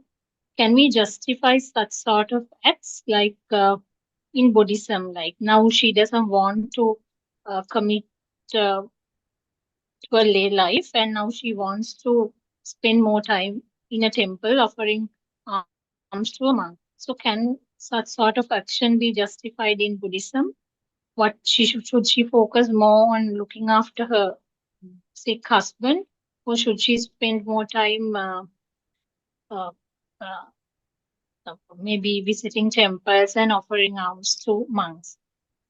No, as a married couple, your responsibility is your couple, the person you're living with. In health, in sickness or in health, you're both looking after each other. This is loving kindness that you practice with the people that are closest to you. You never abandon them unless you cannot able to do so yourself. If your husband is sick and you're also sick and you're not able to look after them, then that's okay, you know. But if you can look after him and you don't, and instead you go look after some monks in the temple, then this is wrong. Strong. Yeah. You first have to look after the people that you're responsible for.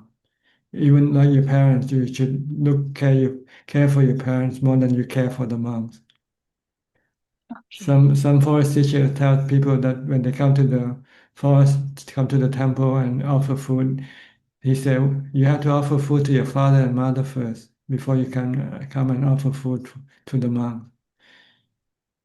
Okay, Tanaja.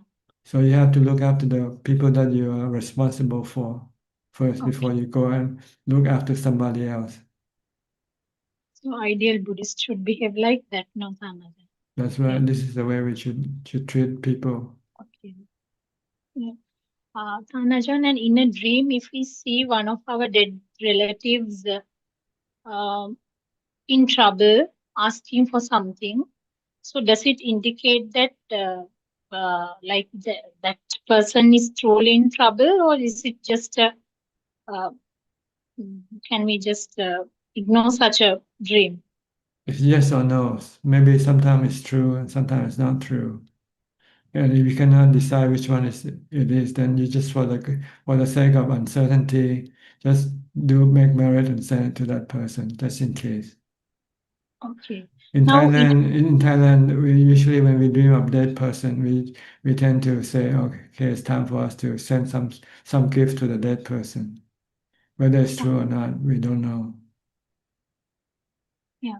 For example, Tanajan, if we see if he wants to eat mm, something from what we are going to eat in a dream, say if I'm going to make an offering to a temple, a ball of rice, and in the same dream, I see a dead relative of mine coming and asking for that food, a bit from that food.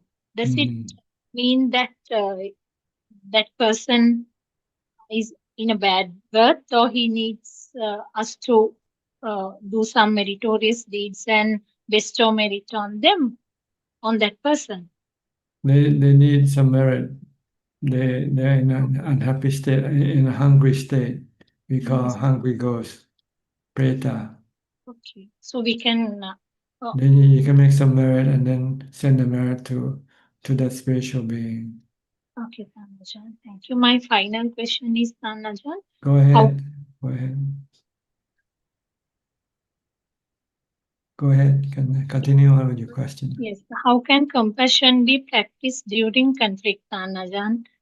During conflict, which During conflict? conflict in the sense, for example, say if I'm with another person, if I'm with a group, and in then only maybe someone is coming to kill us or something, then like if I can escape, should I escape or should I somehow stop and try to help another person in It such a depends. scenario? It depends on the degree of compassion you have. If you have maximum, if you are bodhisattva, you're probably willing to sacrifice your life for somebody else. But if you're just a normal person, you might say, I'll look after myself first. Okay. Okay, Tanajan. But it's not bad karma to look after yourself first. Okay. Okay, Tanajan. It's natural for human to look after themselves first. But it's considered noble to look after somebody else before yourself if you can. If you want to be a bodhisattva, then you tend to look after other first before you look after yourself. Okay, does this answer all your questions? Yes, Tanajan, that's all I have for today. Okay, Nice nice to talking to see. you. Nice, Sorry, I nice to hear your couldn't. question.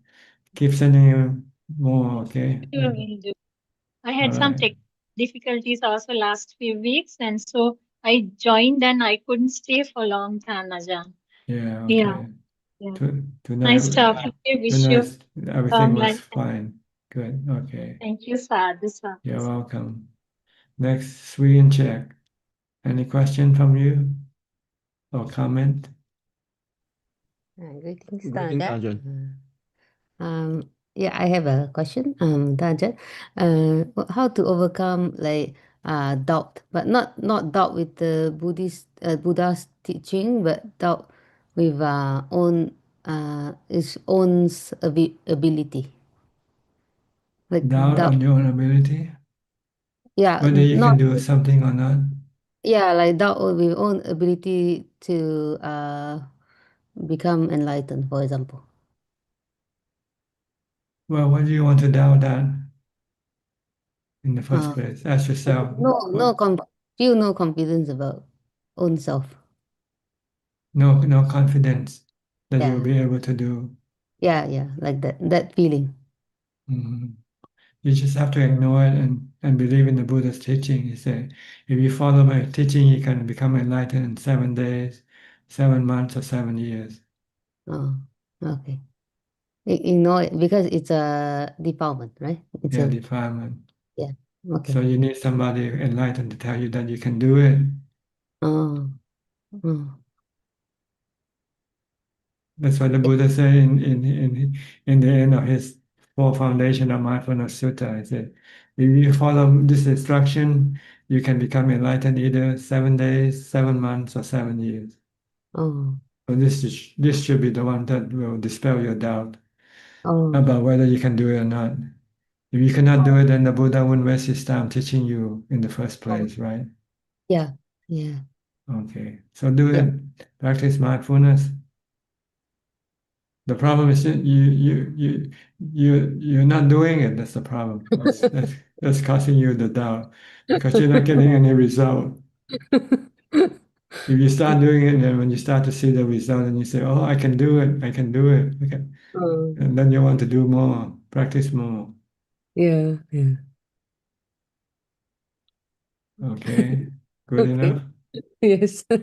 Yeah, Uh, when you're in doubt, sometimes you have to study the teaching of the Buddha and the teaching of the masters, the meditate. When you read the books or the sutta, the talks, it can give you inspiration, give you the energy. Yes, if you could do it, I could do it too.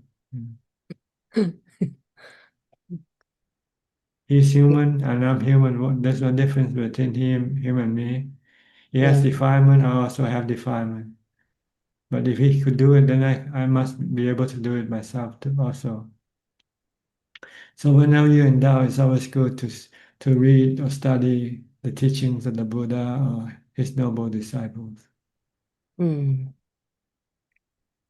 So it's Even if you're not doubtful in the Buddha, Dhamma, or Sangha, yeah. you might be doubtful in the way of practice. So when Oh, you study the way of practice, then you say, okay, it's so clear. Why don't you do it?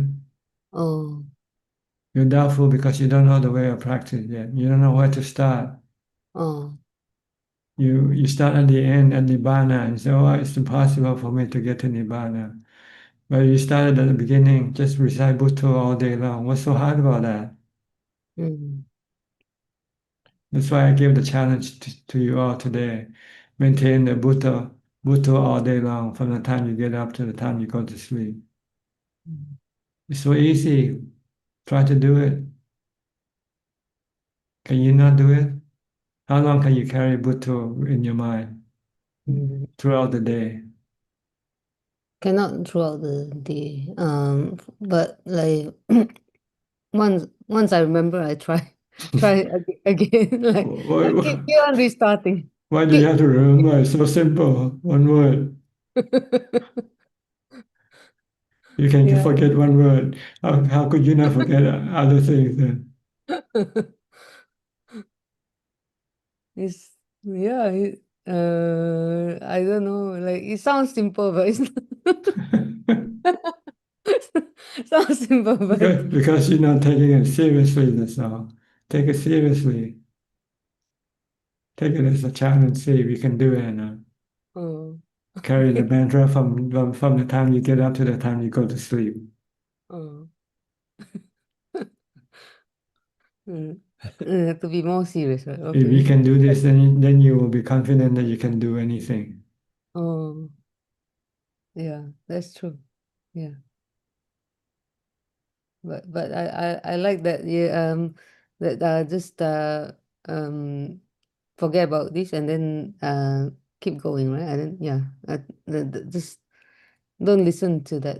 Uh, Defilement, yeah, yeah, defilement, avijja, yeah. lack of knowledge of practice can make you feel, hopeless. But once you know the practice itself, you'll find it so simple. Starting with mindfulness.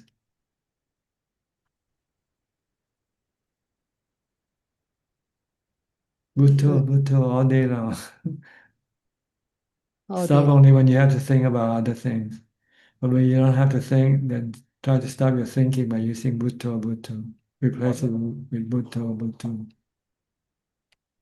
So easy to get like distracted by the, yeah. Yes. I think. The mind doesn't like to stay focused, that's the problem. Oh, It likes to go all over the place. yeah. Have to It's be. craving driven. It's craving driven. Craving for sensual pleasure. Craving for sensual objects. Craving drink. Craving to see, craving to hear, craving to smell, craving to taste, to touch. That's what makes it hard to recite Bhutto. Because when you recite Bhutto, you're stopping the cravings. Yeah. Oh, I see.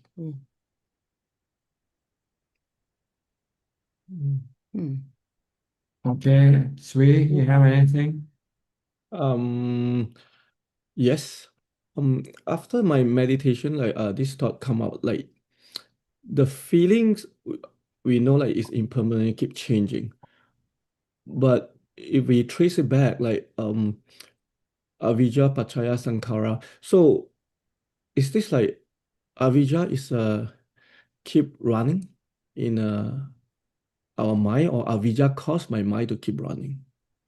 Avijja drives your mind to go after sensual pleasures because it thinks this is the best thing for the mind to have, is sensual pleasures. Oh. So the avijja drives sankhara to think about sensual pleasures. And then it tells vijnana to connect with the body so it can then access the sensual objects through the body. And once there are contact between the sensual objects and the body, the sensual organs, then there are arising feelings, good feeling and bad feelings. And when there's good feeling or bad feeling, then there is craving coming up for those feelings. And when there's craving, then there'll be attachment to what you crave for. And when you lose what you crave for, when you lose your body, you cannot access what you crave for, then you go look for a new body. So you have a new existence, new rebirth. This just trace the path of how the mind works. So if you want to stop this process, you have to stop at the craving level. When you have good feeling, don't crave for it. Stop it. That's why you need mindfulness and meditation to stop your cravings for sensual pleasure. Then when we can stop the cravings, then there will be no attachment, no new existence, no rebirth. Tanajan, crave like avijja want us to crave for a good feeling, but how come sometimes we get bad feelings?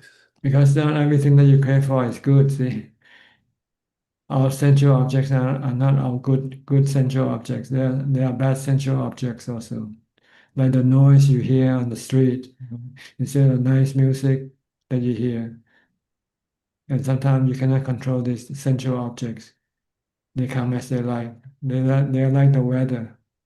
They are anatta. That's why you have good feeling from them, or sometimes you have bad feeling from them also.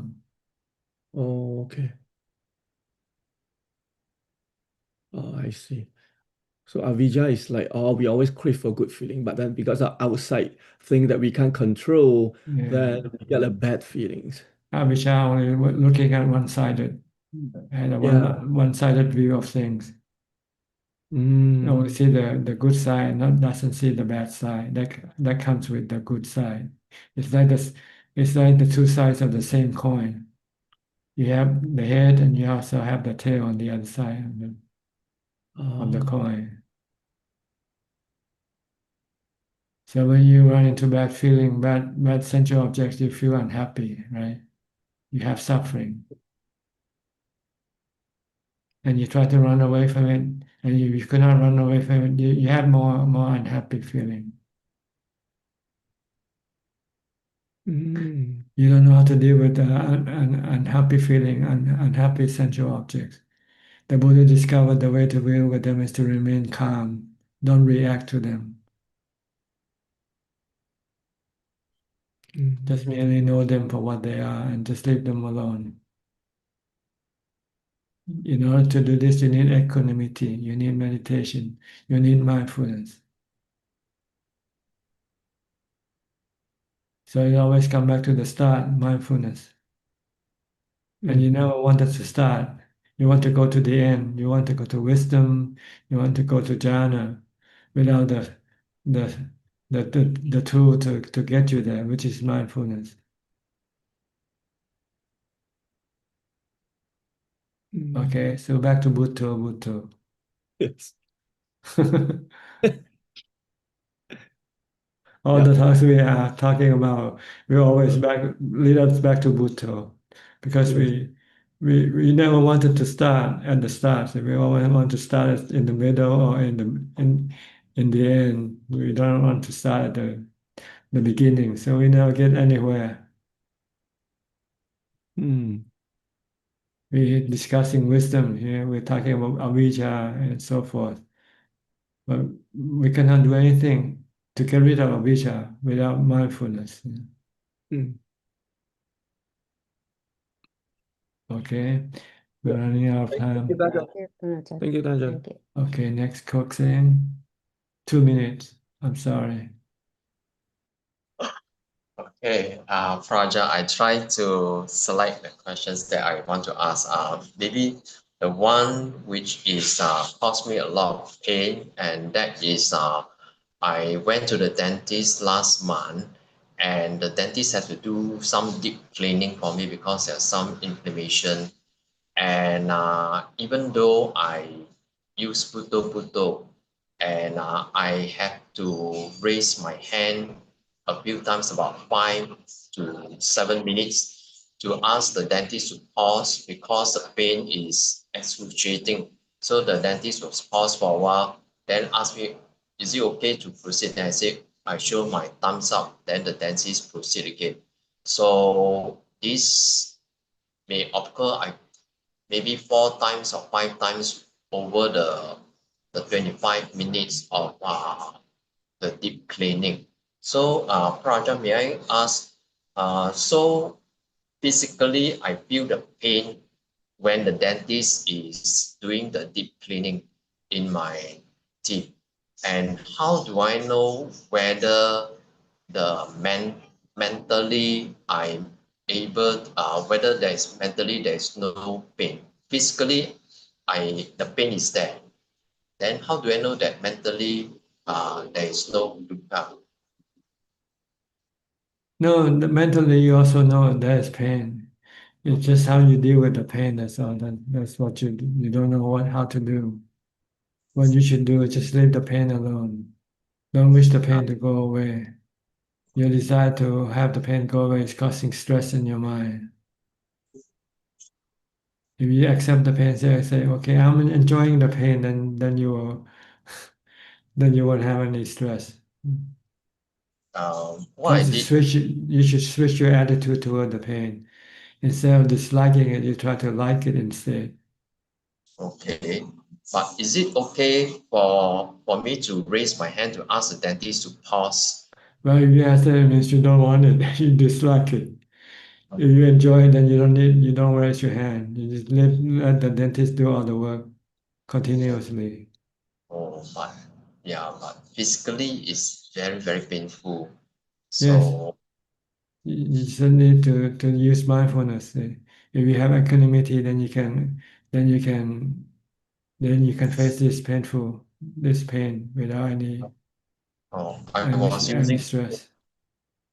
yeah, but I was chanting Buddha, Buddha, Buddha, Buddha, Buddha. So it means you don't have enough mindfulness yet.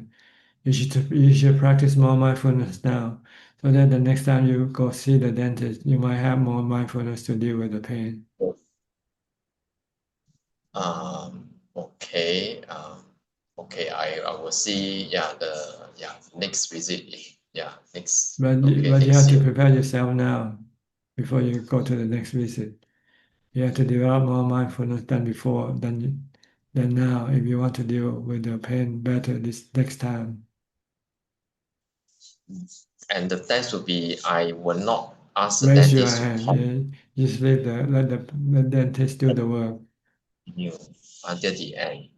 And you should enjoy it. You shouldn't have any apprehension when you have to go see the dentist. You should enjoy it like going to a movie. I'm going to a movie today.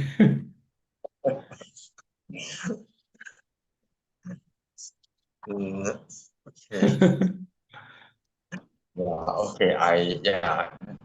In another next year, April, yeah, will be my next dental appointment. I will, yeah, will be the next Okay. test. Prajan, there's another question, which was I was reflecting why one of our participant from Indonesia, she's very resolute that, oh, I do not want to be born again. And I was asking myself why I do not have that kind of conviction, that kind of resolution that I don't want to be born again. And I guess I may have found the answer, and the answer is because I think I still have attachment to romance, love, romance, caring relationship.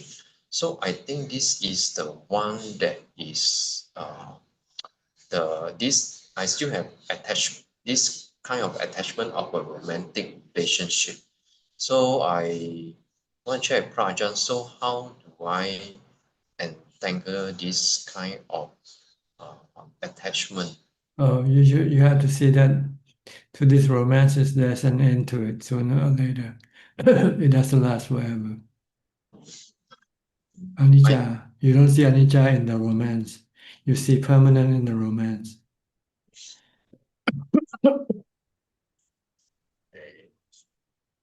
There's an end to the party, but you don't think the party is gonna end. So you enjoy the party, and then one day suddenly the party is gone. Then you feel when you become old and sick, and there's no more romance for you.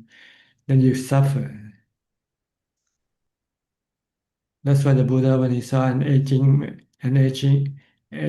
person, a sick person, and a dead person, he know the end of romance. He see the end of romance. He see the suffering waiting for him when the romance ends. But you don't see it. So you think your romance will continue on forever,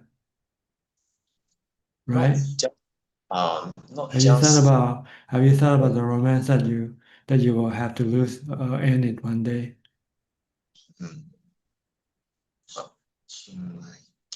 I think the attachment is the kind of feelings that I get of I mean, in the past before my marriage, so the kind of romantic relationship is a very very sweet and very nice kind of feelings, and I think that um, attachment is still there, and I think that is the attachment that makes me why I do not have that kind of resolution. Say, oh, I no more rebirth for me. But you don't see the end of this romance when your wife died, for instance. You haven't thought of that, have you? No, I'm referring to the Okay. If you haven't thought, then you see romance as permanent, as forever. You don't see it as temporarily. I was seeing the romance more of, I mean, I always like to relish the days before my marriage. It was so nice, but after marriage, yeah, things are different. And also think of the day when she died and you're left alone, living alone. Then what you do? You look for a new wife? I will relive the past during the days, before. But it's not real. We're living the past, it's not real. It's like living with her, still alive.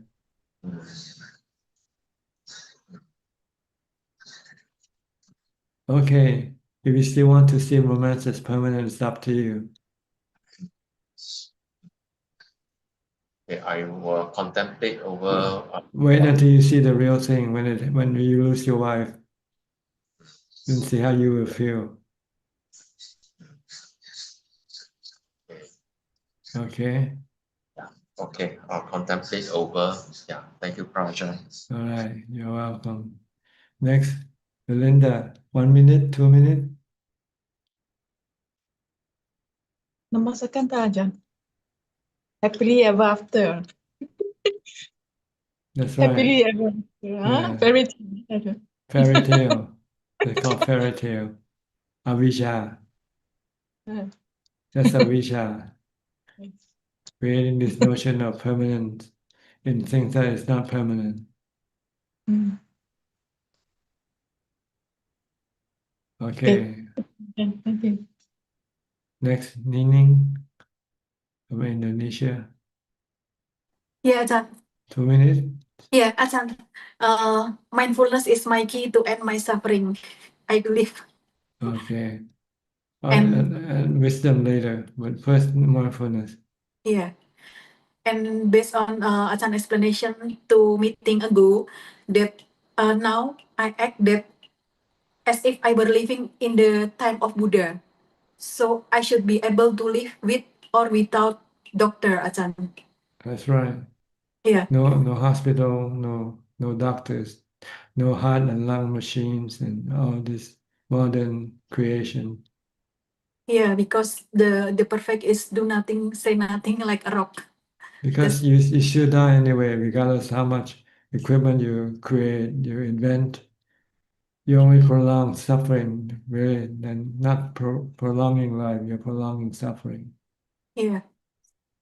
And when I read the life of Angulimala, Ajahn, so is it correct that I make conclusion that the Buddha helped the Angulimala rather than help his mother, because the cessation of suffering is the most important issue for the Buddha rather than death, because every second so many people dead.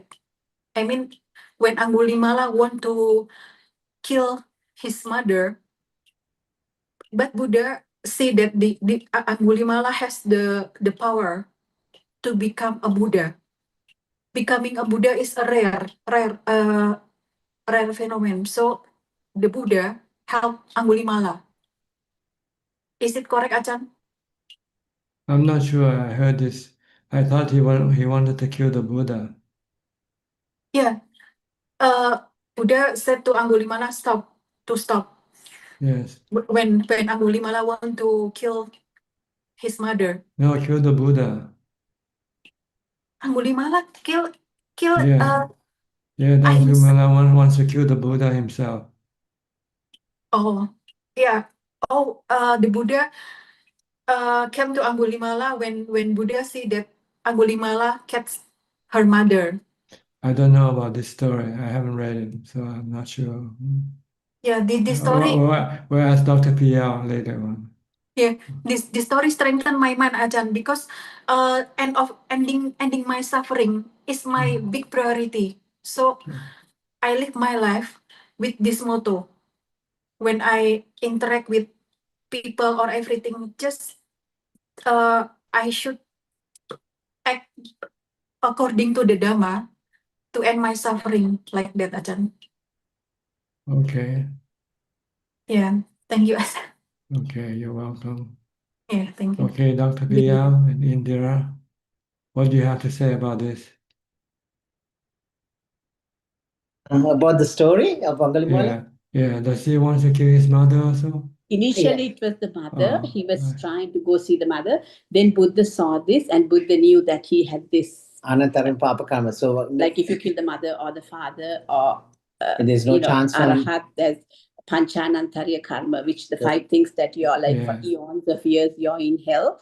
So he went, but then Intervene. He went yes, to yeah, intervene. then he saw Buddha. He thought, oh, that's maybe I could, Kill So the then, mother, yeah.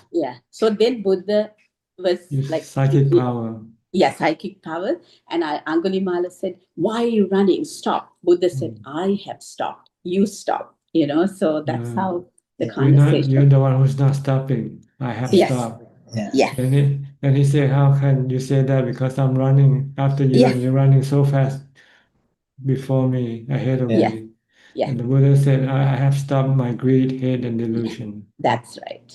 So the moral of the story is even a serial killer has a chance to get enlightened. So I think I have a good chance. But the thing is, he had good intentions. He was tricked by the other students, like That's to please right. the teacher. That's So right. that is It was wrong instruction he was given. yes. That He was a good person. In order to become enlightened, you had to kill 1,000 people. Yeah, he was misled, bad company. His teacher, like he's his teacher. Yeah. How are you, Tanajan? Fine, thank you. Nice to see you both this time. Nice to see you. Nice to you too. And Not, thank you so not much. quite for- often that we see each other like this. Yes, till we come to see you in person next year. You're not working today? It seems like you're in a Working, different... yeah. working, but- Starting a bit late, so we wanted to stay and see you and talk to you. You're in a different room because not the same room that you used to be. No, it's at home actually. We have to leave soon. Thank you so much. Because the time has changed. You have changed clock. 1 hour. Yeah. Move 1 hour ahead. Yeah. Okay. Move 1 hour back, I think. I'm sorry. Right? Yeah. Yes, that's right. Back. Yes. Back. Call back. Yes. Okay, nice talking Thank to you. you. Nice Thank talking you to so you. much. All right, we'll have Everyone have a nice Kunju for the last questions. กราบนมัสการท่านอาจารย์ค่ะ We have 6 questions today, and the first 3 questions are from the assistant Gmail. The first questions are from Gautam from India. Question 1. The sutta points that viewing the body and other aggregates as a self leads to Sakaya Titi. Is this understanding correct? Can you repeat again? The sutta points that viewing the body and other aggregates as a self leads to Sakaya Titi. Is this understanding correct? That's right. Because the body is not a self. All the aggregates are not a self. They are natural phenomena. The second question. Prajan teaches that a sotapanna has to completely overcome the attachment to the body. Why only a detachment of the body, but not detachment to the other 4 aggregates? They are connected. If you get detached to the body, you can also be detached to the aggregate, the other 4 aggregates, such as feelings. Painful feeling, you let go of the painful feeling of the body. You let go of the death of the body. So they are connected. When you let go of the body, you actually let go of the other aggregate as well. Question 3. If an individual freezes out of fear while witnessing a life-threatening situation, is this also a form of jhana? I don't know. I cannot tell you that. The next question is from Sam Koo.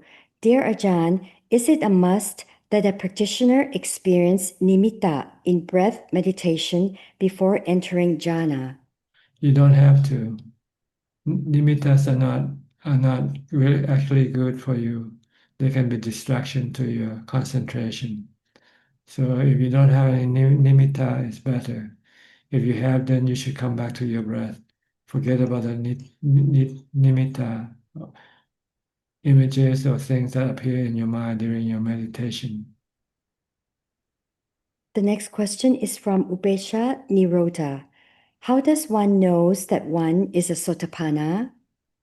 When one has let go of the attachment to the body, not afraid of the body dying, of feeling painful of the body. To become a Sotapanna, Upachara Samadhi is needed or fourth jhana? You need fourth jhana, not Upachara Samadhi. Upachara Samadhi is useless. You need equanimity from the fourth jhana. And the last question is from George Lim. Dear Ajahn, what constitutes as meditation in practice terms? Meditation is a translation of the Pali word pavana. Pavana means mental development or mind development. And there's two levels of development. The first level we call the development of calm in the mind, makes the mind calm and peaceful. And then the second level we call wisdom development, teach the mind to be smart, to be able to see that everything is anicca, dukkha, anatta, so that the mind then don't become attached to them. If breath meditation is considered as a mindfulness practice, why not call it breath mindfulness? Well, the original word is called anapanasati, which mindful of in and out breath, in and out breath. But somehow for the general public, we just use the word meditation, mindfulness meditation. That is all, Ka. Okay, that's all the time we have for tonight. Thank you for your company. I hope this meeting is useful and can help you advance in your practice. In the meantime, please stay safe, be mindful all the time, and practice as much as possible. Thank you and goodbye. Thank you, Ajahn. Thank you, Ajahn. Thank you, Admin. Thank you. Ajahn. Thank you. Bye-bye. Thank you, Amy. Thank you, Amin. Everyone. Good night.